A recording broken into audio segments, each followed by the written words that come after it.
Oke, berjumpa kembali dengan saya Restu Febriana. Dan untuk video kali ini saya akan menunjukkan salah satu kegiatan saya yang berkaitan dengan perbaikan laptop. Dan di sini sudah ada laptop dari merek Toshiba tipe C660 ya. Dan bisa kita lihat bersama di sini sudah ada beberapa komponen ya dari laptop Toshiba, dan untuk laptopnya adalah ini ya. Ini adalah laptop Toshiba C660 dan kita akan belajar ya mengenal komponen-komponen dari laptop ya, khususnya untuk Toshiba C660 ini. Dan ini ada yang namanya RAM. Ini kapasitasnya 4 GB, merek Samsung. Ya, merek Samsung, kapasitasnya 4 GB, DDR3. Dan jika kita yang terbiasa berkecimpung di dunia komputer, tentunya untuk komponen RAM ini sudah bukan menjadi barang yang asing. Dan untuk RAM ini untuk di laptop tentunya berbeda ukuran ya dengan di komputer. Karena untuk di komputer atau PC itu ukurannya bisa lebih besar ya, lebih panjang, lebih besar dibandingkan dengan RAM laptop ya. Dan ini adalah RAM laptop yang ukurannya kecil atau yang biasa disebut dengan SODIMM ya. SODIMM. Ini adalah RAM, kemudian ini ada backupernya. Jadi untuk laptop keluaran tipe lama tentunya di bagian backupernya selalu bisa dibongkar ya. Dan jika teman-teman perhatikan untuk laptop keluaran yang terbaru saat ini jarang sekali si laptop itu untuk bagian belakangnya. Nah, saya kasih contoh di sini ya. Dan jika kita lihat, dan ini adalah salah satu contoh backupernya. Nah, jadi untuk backuper dari laptop itu, nah ini bagian ini ya.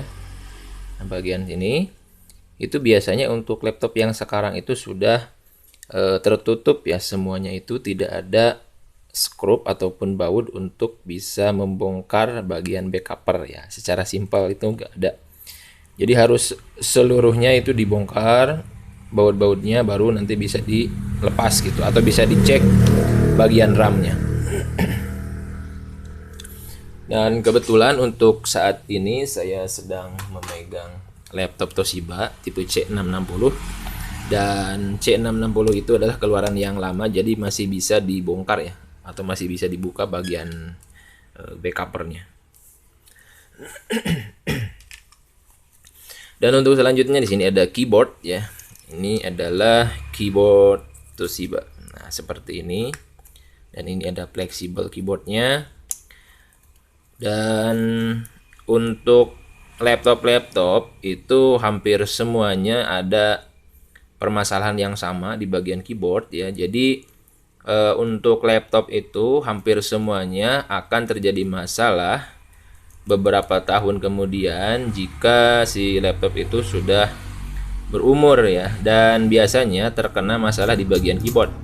Keyboardnya sebagian tidak bisa berfungsi, ada satu, ada dua, nantinya akan merembet ke yang lain, dan akhirnya si keyboardnya itu akan mati ya, atau tidak berfungsi, walaupun hanya sebagian tombol yang bisa berfungsi gitu. Dan hal seperti itu ya, kejadian seperti itu tentunya sudah sering sekali terjadi di keyboard laptop ya, dikarenakan untuk keyboard laptop itu posisinya berada di atas dari si motherboard, atau nantinya si suhu panas dari bagian motherboard atau dari komponen-komponen motherboard laptopnya itu akan menguap panasnya dan nantinya akan membuat si keyboard ini lembab. Tentunya jika sudah terjadi kelembaban di keyboard ini dan pada akhirnya si keyboard itu akan menjadi bermasalah ya, bisa seperti sebagian tombol tidak berfungsi, itu pasti ya. Hampir seluruh laptop mempunyai kendala yang sama ya, seperti itu. Kemudian di sini ada hard disk ya, ini hard disk. Jadi untuk hard disk laptop itu sama ukurannya 2,5 in, ini ukuran 2,5 in, jadi sama seperti hard disk eksternal. Kemudian jika kita bandingkan dengan hard disk komputer tentunya ukurannya sangat berbeda gitu. Kalau hard disk komputer itu menggunakan ukuran 3,5 ya, 3,5 in. Kalau ini 2,5 in. Untuk kapasitas tentunya bervariasi ya, sesuai dengan yang ada gitu. Dari mulai 320 GB, ini kan 320 GB ya, 512 bahkan 1 tera juga untuk saat ini sudah umum ya kita jumpai. Kemudian untuk selanjutnya kita ini ya, nah ini yang dinamakan optical drive ya, atau DVD room, digunakan untuk perangkat atau media ini ya, DVD gitu. Kalau misalkan mau burning, mau baca data itu bisa ini ya, ada DVD roomnya. Ini bagian dudukan keyboardnya ya, atau bagian casing atas, bagian casing atas. Dan di sini ada fleksibel dari touchpadnya ya, ini. Kemudian ini untuk speaker ya, ini soket untuk speaker. Dan ini, nah teman-teman bisa lihat, nah ini yang dinamakan dengan prosesor dari laptop ya. Nah seperti ini. Dan di sini ada semacam pasta ya, ini pasta untuk menyalurkan panas ya yang dihasilkan oleh prosesor ke heatsink. Heatsink itu yang ini ya, media pendingin. Jadi untuk heatsink ini satu paket ya. Jadi untuk bagian ini adalah bagian CPU atau bagian prosesor ya, bagian prosesor. Kemudian untuk yang satunya lagi, nah di sini adalah bagian untuk chip PGA ya. Jadi atau chipset gitu ya. Dan untuk prosesor dari laptop itu ada yang bisa dibongkar seperti ini kan bisa dilepas ya. Ada yang tidak gitu, tergantung dari tipenya ya. Kemudian ini juga, nah ini ya, ini adalah motherboard. Ini bagian fan-nya, kipas. Kemudian ini motherboard. Nah ini bagian chipsetnya, ini bagian soket prosesor. Di sini ada baterai CMOS. Nah ini baterai CMOS-nya. Dan ada masalah ya di laptop Toshiba ini. Jadi untuk laptop Toshiba ini bermasalah, tidak bisa tampil ya gambar di monitor, dikarenakan ada beberapa masalah yang berkaitan dengan IC power dan VGA. Jadi si laptop Toshiba ini untuk LCD-nya masih normal, tetapi di bagian IC dan VGA-nya bermasalah ya. Dan kita akan langsung merakit ya teman-teman, Dan untuk langkah yang pertama kita akan merakit terlebih dahulu di bagian motherboard ya, bagian motherboard. Nah jadi kenapa di sini ya, kenapa di bagian, nah ini bagian fan atau kipasnya saya nggak lepas itu karena di sini udah macet teman-teman ya. Jadi soketnya itu, nah yang ini soketnya itu sudah keras ya. Jadi kalau dicabut nantinya bisa patah. Ini diakibatkan karena panas ya. Karena panas kemungkinan terjadi konslet, jadi ataupun si plastiknya itu sudah agak mengembang, jadi sulit untuk dilepas. Kalau saya paksakan tentunya bisa patah ya untuk bagian soket dari kabel kipas ini. Dan kita akan langsung merakit. Dan untuk langkah yang pertama kita rakit terlebih dahulu bagian prosesornya. Dan ini teman-teman jika kita perhatikan nih, ini sampai meluber keluar ya. Jadi jangan memasang ataupun ngasih pasta terlalu banyak seperti ini ya. Nantinya jika terlalu banyak dikhawatirkan bisa mengganggu ke bagian yang lainnya. Kemudian untuk ini, nah kaki dari prosesornya nih, ini kan kecil.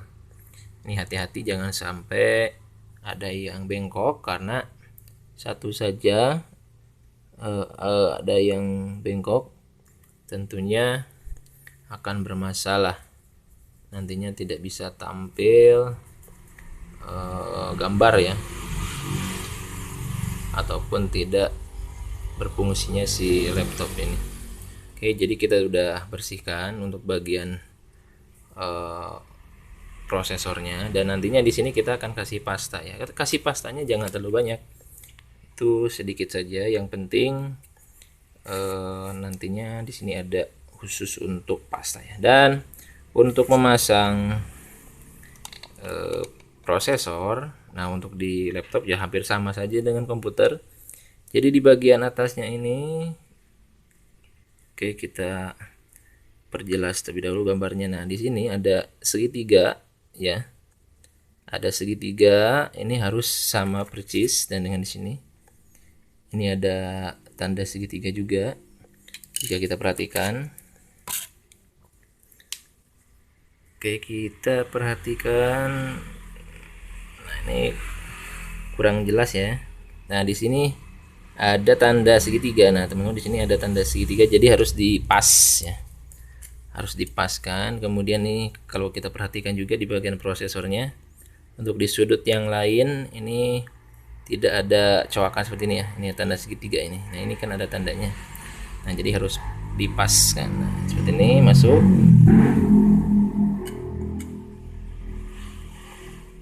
Kalau misalkan tidak pas itu nantinya bisa patah ya, ataupun bisa bengkok nanti pin.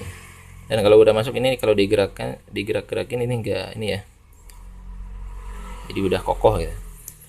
Kemudian jika sudah dipasang, ini jangan lupa ya, ini kan ada skrupnya, kita skrup ke kanan ya kalau untuk melepas, ke kiri kalau untuk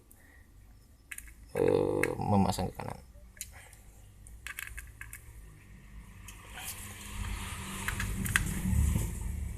Ya, seperti itu ya.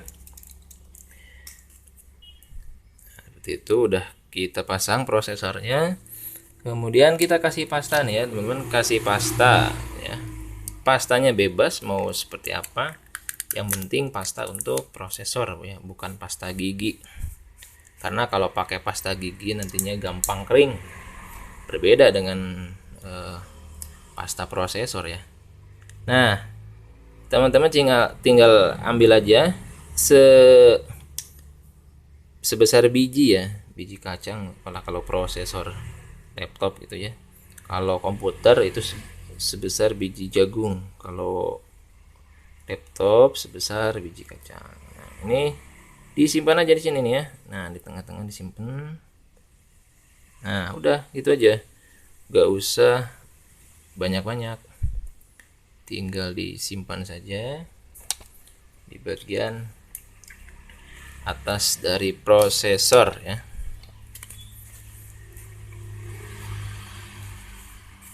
Oke, jika sudah kasih pasta, nah jangan lupa untuk di bagian chipsetnya. Nah, di sini ada semacam thermal ya, atau jelly ya.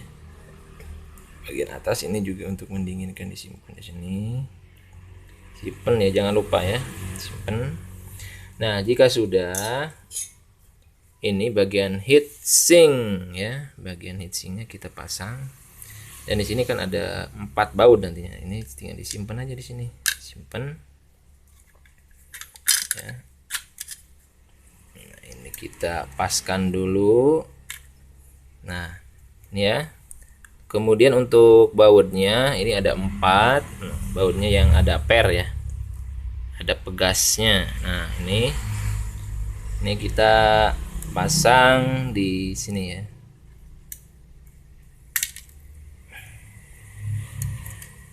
Oke. Dan untuk teman-teman yang belajar bongkar pasang laptop, itu pekerjaan hal yang seperti ini bukanlah hal yang gampang ya. Jadi butuh pengalaman, dan tentunya pengalaman tersebut harus diiringi dengan ilmu yang memadai, karena setiap permasalahan di laptop itu serupa tapi tak sama ya. Terkadang permasalahannya itu permasalahan yang sepele, tetapi kita menyikapinya dengan cukup berat gitu ya, padahal permasalahan itu hanya sepele saja. Tapi terkadang ada hal yang lumayan berat juga di perbaikan laptop ini ya. Jadi untuk bagian heatsinknya sudah kita pasang, dan ini bagian slot RAM-nya. Jadi nantinya si slot RAM ini kita pasang di bagian ini ya. Itu kebanyakan teknisi yang ya baru belajar merakit ataupun belajar servis di laptop, itu biasanya paling sering menyangka bagian RAM-nya gitu ya. Kalau komputer memang paling sering itu bermasalah di bagian RAM, tapi kalau laptop itu jarang sekali ya. Kebanyakan yang sering bermasalah di laptop itu adalah keyboard dan IC power ataupun chipset. Itu yang paling sering bermasalah. Nah, jadi untuk teman-teman yang nanti ingin belajar merakit komputer ataupun laptop, tentunya harus sering mendapatkan permasalahan di laptop. Oke, kita langsung saja untuk bagian ini. Dan ini bagian casingnya. Sesudah ini kita pasang saja ya bagian RAM-nya, agar nantinya kita tidak langsung ini ya, supaya langsung aja ya. Nah, pasang RAM-nya, kemudian kita kenalan dulu ya di bagian ini ya. Jadi untuk ini adalah WiFi ya, adapter untuk biasanya kita gunakan untuk WiFi. Ini bagian switch on off, dan ini untuk bagian power di monitor ya, ataupun untuk gambar. Nah, ini oke, kita pasang. Nah, untuk posisinya seperti ini ya.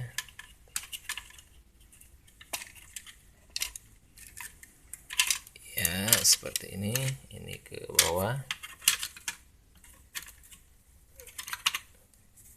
dan ini kita masukkan.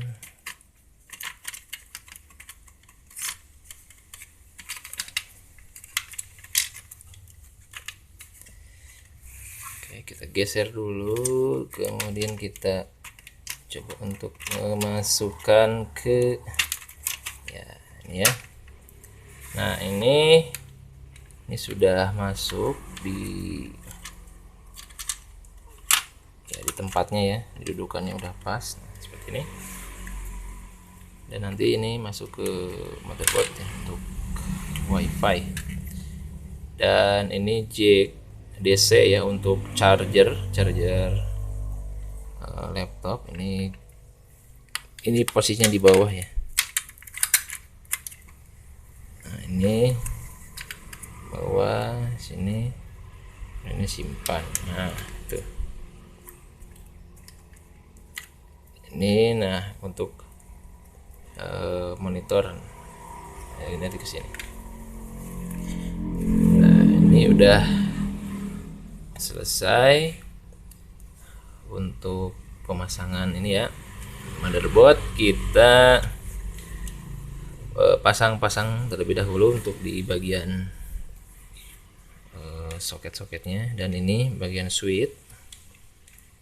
Untuk cara masang ini ditarik dulu ya. Ini kan ada penguncinya, tarik, kemudian ini dimasukin bagian fleksibelnya, dan jika sulit ini sabar aja ya. Nah udah, nah, kemudian dikunci. Sudah itu ini juga di bagian monitornya ini kita pasangkan.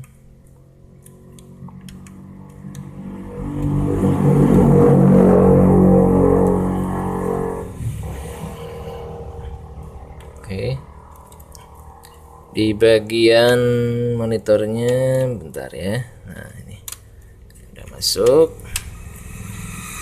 Kemudian ini bagian WiFi.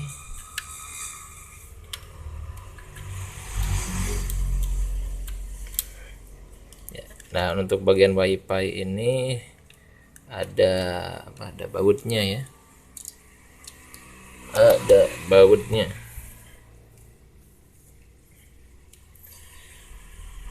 Baut biasa ya.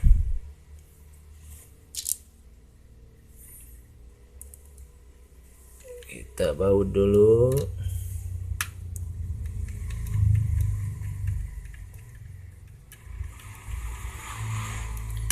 Oke, jika sudah, kita baut bagian ini ya. Nah, bagian kipas prosesor.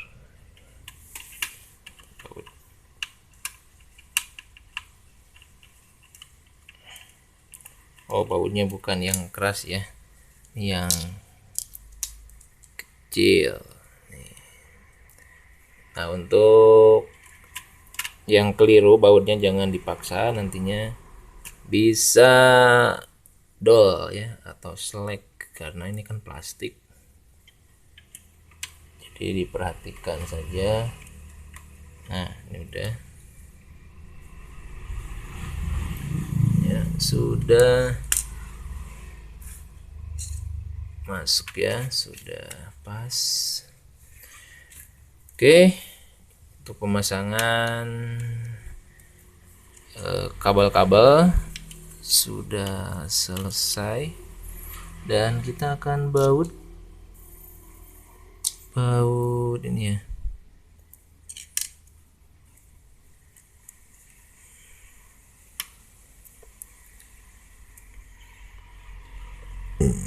Kita coba baut motherboard.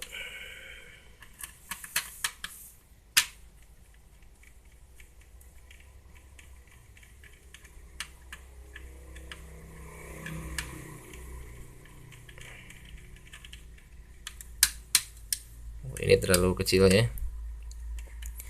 Ini bautnya terlalu kecil. Kita ganti sama yang agak besar bautnya. Nah ini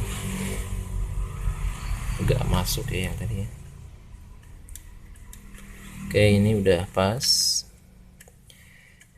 ya. Untuk bagian kipas sudah di motherboard sudah kita baut, dan untuk selanjutnya kita tinggal memasang bagian cover atas ya, bagian cover atas, dan kita tinggal langsung saja memasang cover bagian atas. Oke, ini kita masukkan sini. Dan ini ada ini ya. Nah, ini ada soket untuk speaker. Nah, ini kan speaker ya. Ini speaker, ini speaker. Jadi ini soket untuk speaker ya. Nah, ini masangnya kayak gini ya. Nah, ini masangnya kayak gini. Ini soketnya dimasukin.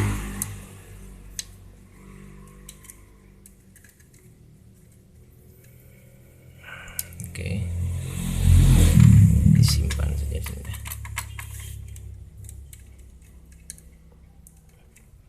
Oke, kita pasang ya, sudah.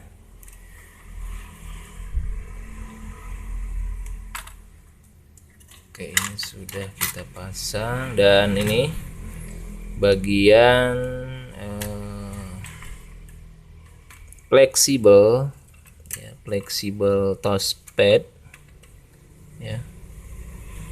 Kalau di komputer bagian mouse-nya gitu. Nah, ini kita tarik dulu biar pemasangannya gampang. Dan ini untuk, nah yang ini nih, teman-teman nih. Nah, ini untuk keyboard, ini untuk touchpad ya. Touchpad itu yang ini nih. Kita masukkan bagian touchpadnya.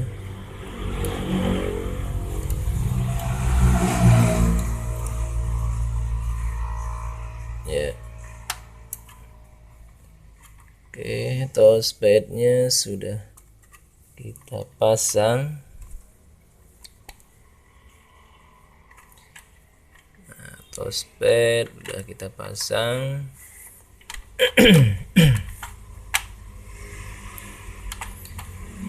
Dan langkah selanjutnya yaitu kita tinggal menekan bagian ini ya, bagian-bagian yang atas ini kita tekan-tekan agar nantinya bagian casingnya terpasang dengan rapi ya.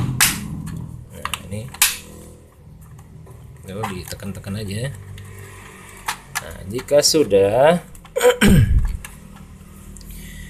kita pasangkan skrup ya, skrupnya itu ya kecil sih.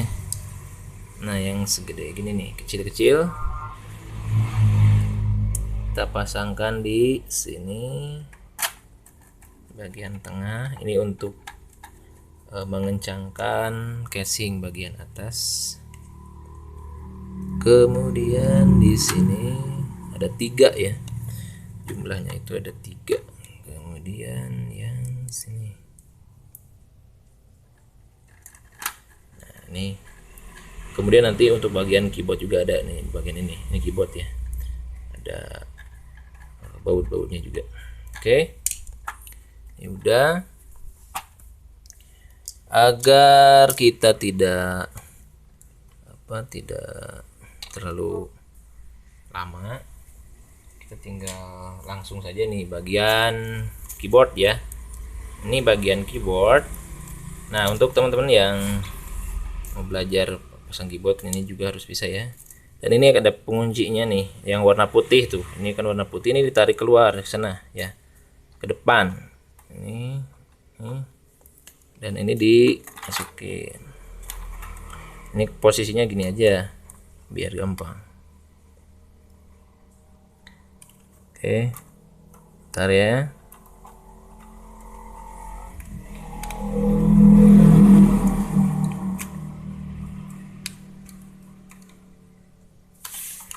Oke, harap sabar.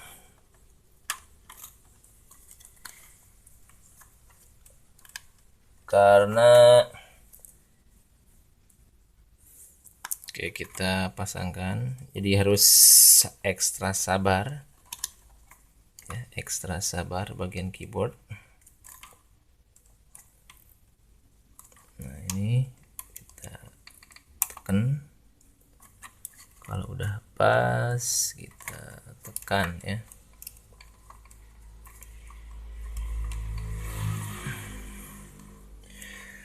Nah, jadi pemasangannya keyboard itu seperti itu, dan ini kan ada ini ya. Nah, ini yang kecil-kecil nih. Ini klip-klipnya. Nah, tinggal dimasukin ini klipnya ke lubang kita. Nah, masukin. Nah, untuk bagian yang ujung ini nanti tinggal di baut ya. Bautnya itu ada 4. Nah, ini bautnya ada 4.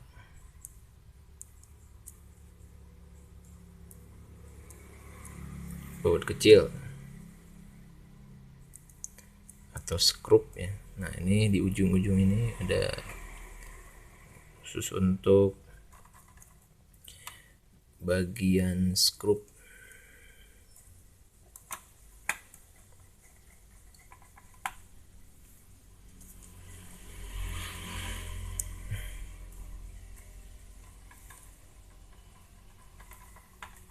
Ini ada 4 di bagian atas. Nah, sini. Ya, ini kan udah selesai ya. Nah, udah selesai. Nah, kemudian ini tinggal kita pasang di bagian ini. Jadi ini dari ujung aja gini ya, dari ujung. Nah, ujung. Nah, ini. Jadi harus menyusun. Kalau tidak nyusun nanti sulit ya. Nah, ini agak sulit. Nah.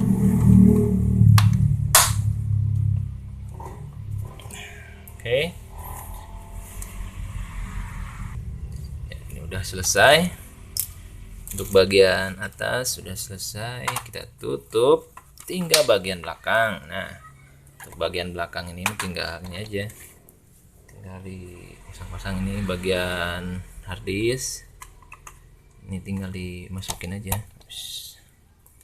Ini tarik ya, ini posisi yang polos ini di bawah, dan ini untuk bagian power dan SATA ya. Ini tinggal tempel, tarik aja. Nah, udah. Ini harusnya ada busa atau apa nih sini, pengganjal ya. RAM-nya udah terpasang. Kemudian ini baterainya nanti terakhir. Dan ini adalah baut-bautnya. Nah, untuk bagian baut ini supaya nggak lama, kita tinggal simpan aja di sini nih. Simpan gitu ya. Baut-bautnya simpan aja, simpan supaya tidak lama. Simpan. Dan untuk pemasangan baut ini gampang lah ya, nggak harus ada, ini tidak terlalu sulit.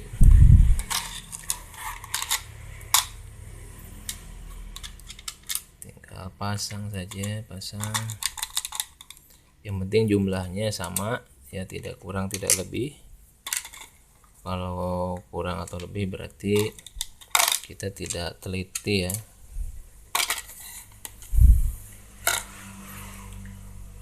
Oke, kemudian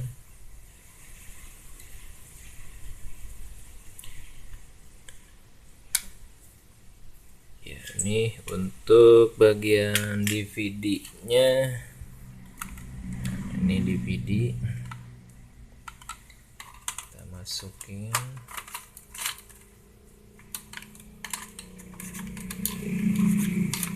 Agak sulit ya. Oke, kita tinggal baut ya,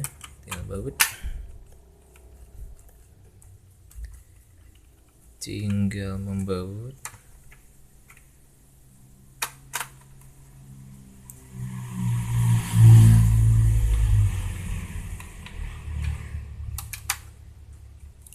Untuk membautnya merata saja ya.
Oke, untuk proses pembaut sudah selesai.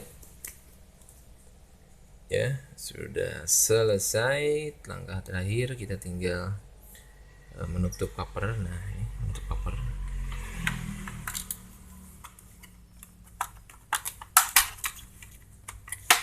Oke, udah selesai. Ini baterainya tinggal dipasang.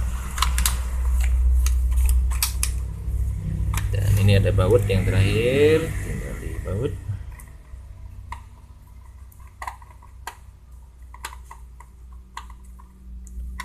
Ya, akhirnya sudah selesai ya. Nah, ini. Dan jika saya perhatikan di sini, ini baterainya bukan original ya. Baterainya bukan original. Oke, teman-teman, itu saja cara merakit laptop Toshiba C660. Terima kasih. Sampai jumpa.